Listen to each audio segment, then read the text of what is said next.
Hello everyone, welcome to Gallant IAS Academy. My name is CV Joy. And as part of our prelims program, this video is meant towards ensuring that your prelims preparation is perfect in the last stage. So, when this prelims preparation happens, that is a big problem. You've been spending either 1 month to 1 year of preparation for this prelims exam alone. Some have been doing it for 1 month, some have been doing it for 1 year, some even more. Now the question arises, I have done my work, will I pass or will I not pass? So there are many doubts with regards to what you've done till now, what is supposed to be done in the next 30 days maybe. So I am not here to take classes for you, not here to teach you about history, geography, polity, economy, none of that.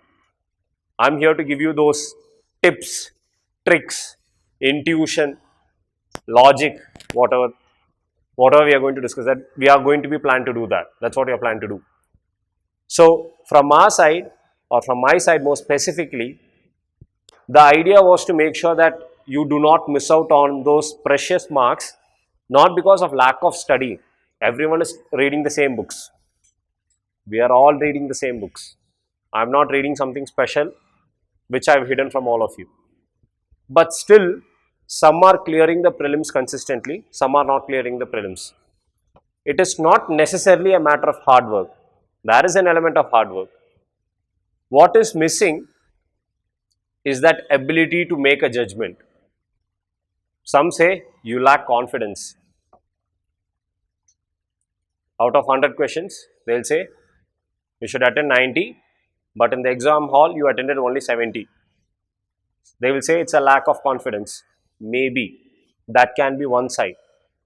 The other thing can be you don't know or you haven't revised it. That is also another problem. Third problem is still there is a inability for you to connect what you learned in the book to what is being asked in the exam hall or in the question paper. Best example, inside the exam hall, nothing flashed in your mind. You come out of the exam hall, you look at the question paper, it comes in your mind like, okay, this was answer A. These are the kind of problems we face. The third point is the easiest to solve, where you haven't learnt anything. The first two, where you can't, where your brain doesn't work inside the exam hall and where you lack confidence, is very hard to solve until and unless you work with us. The studying part, we can give you enough classes. You study, it's easy to overcome that. Now the problem is, each student has their own difficulty. Some have the problem of confidence. Some have the problem of not revising enough. Some have the problem of not seeing the classes enough or didn't understand the topic. So our idea is to make sure that each and every one of this problem is addressed. Okay. So I don't want to take too much of your time. The idea is to make sure it's whatever time we are spending is qualitative, because last 30 days. So I'll break it up. The idea is this. First, I'll tell you what determines you getting a mark and not getting a mark. And then we'll work on individuals one by one. Okay. So some people say, sir, I'm good in static, but I can't get answers. Whenever there's a 50-50 question, whenever there's a 50-50 choice, like whether it's A or B, whatever I choose, it's always wrong. The 50-50 dilemma.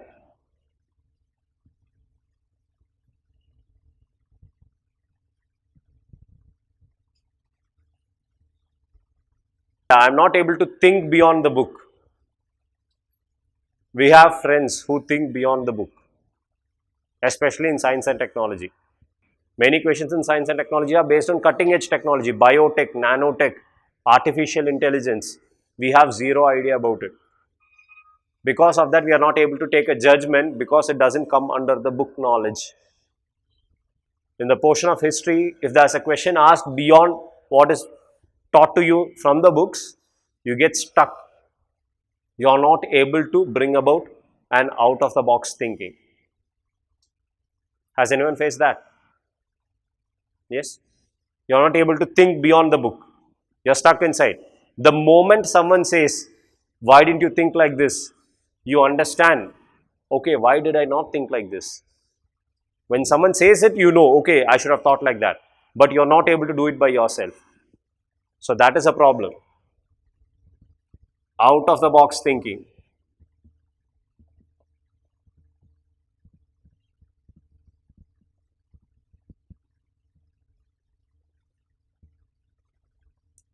Third one, I already said, confidence. So I have a friend of mine.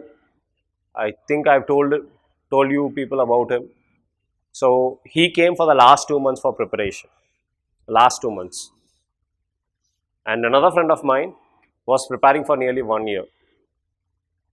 Now, my friend who came during the last 2 months, so let's call him as X. So X came to me and said, I don't know anything about civil service. What can I do? So this man had zero background on civil services. He's just finished his graduation. He's been working for 1 year. So he has a break of 2 months. He wants to do something productive. He had applied for the exam and he wanted to give the exam. So I didn't know what to do. Can you teach him in 2 months about the entire civil service syllabus and everything? No. So I gave him a set of question papers I had. 30, 40, something less than 50 question papers I had, which I had solved and kept. I gave it to him and I told him, solve this. So he said, I don't know anything. I said, the idea behind this is to not make sure you get marks in this. It's to make sure you understand how the questions are being asked. I told him a little bit about the exam. It's an MCQ exam. It has a negative of 1/3. It's for 2 marks. Told him all this. So X is that person. And Y is my another friend who's been preparing for the past 1 year. Really good. Really good in the sense, top notch. Totally comfortable in the subject. You ask him a doubt, especially in his strong subjects, he'll give you that entire history. Why this happened, who was involved, what is the conflict, what is the end result, everything he'll say. Y has been preparing for nearly 1 year. Both of them, on the exam day, we all went for the exam.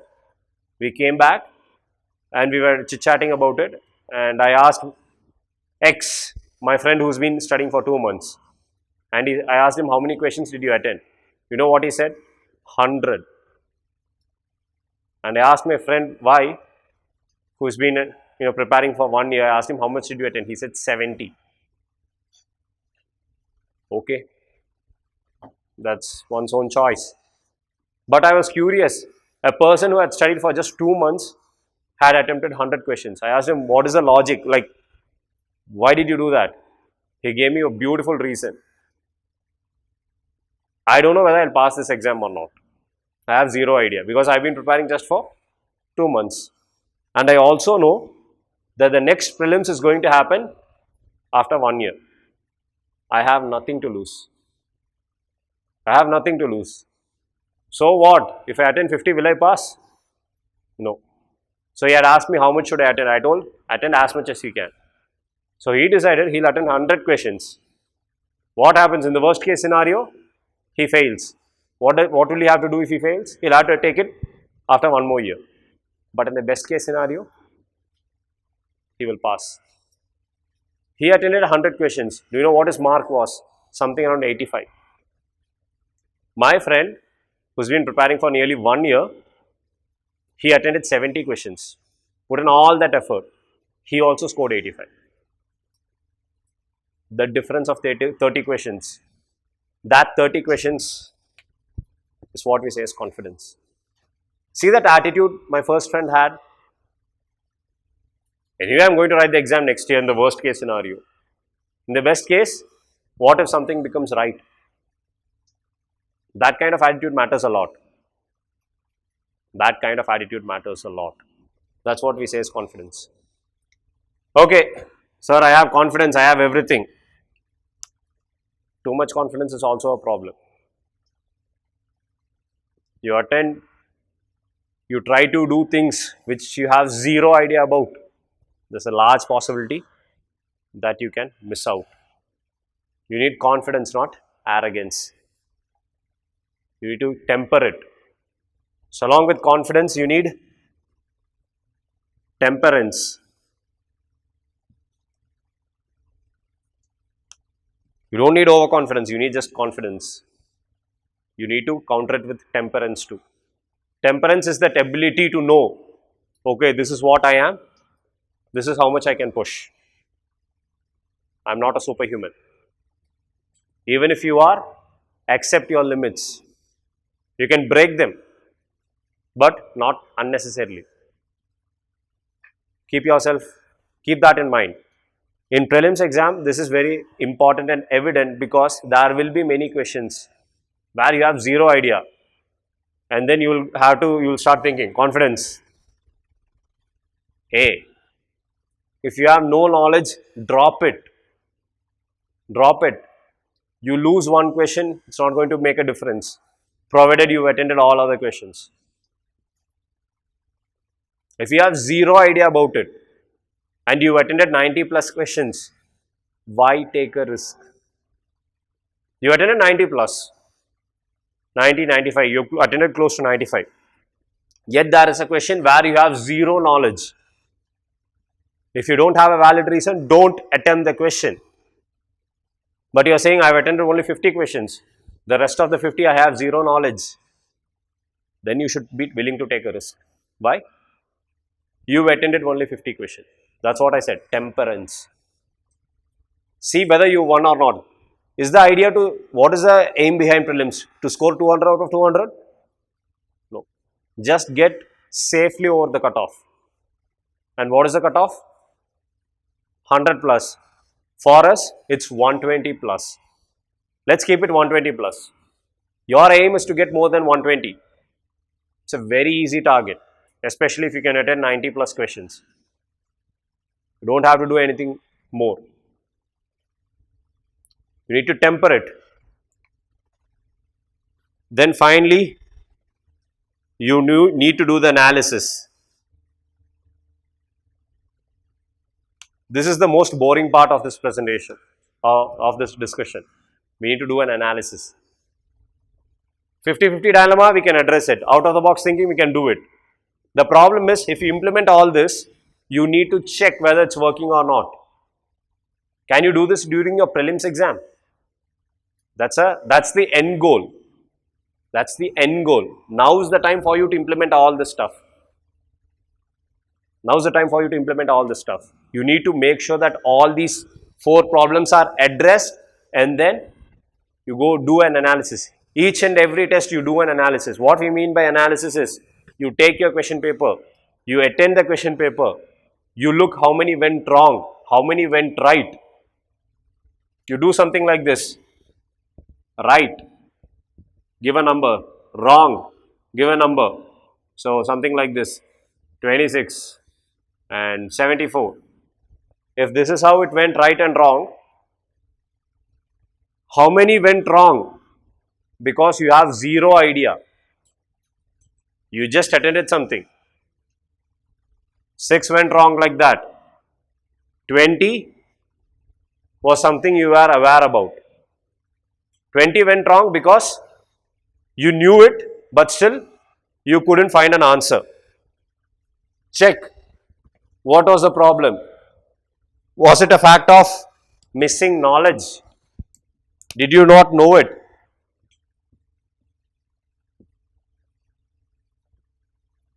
That is a possibility. Yes, you have half knowledge. You know the fundamental, right? You don't know the DPSP. You know the DPSP, you don't know the fundamental duties. So then that's a matter of knowledge. The second one can be a matter of concentration.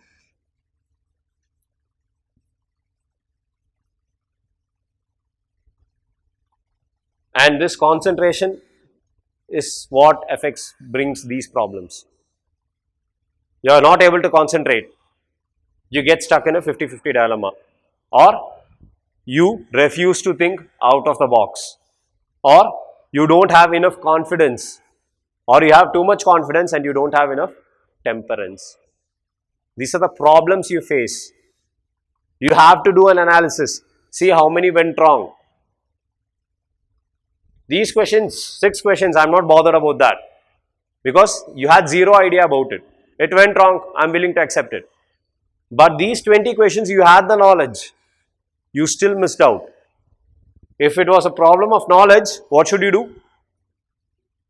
You have to read again, you have to revise again. Problem solved. But this, if it's a problem of concentration, you need to find out how much is a problem of concentration. That is what we can work on.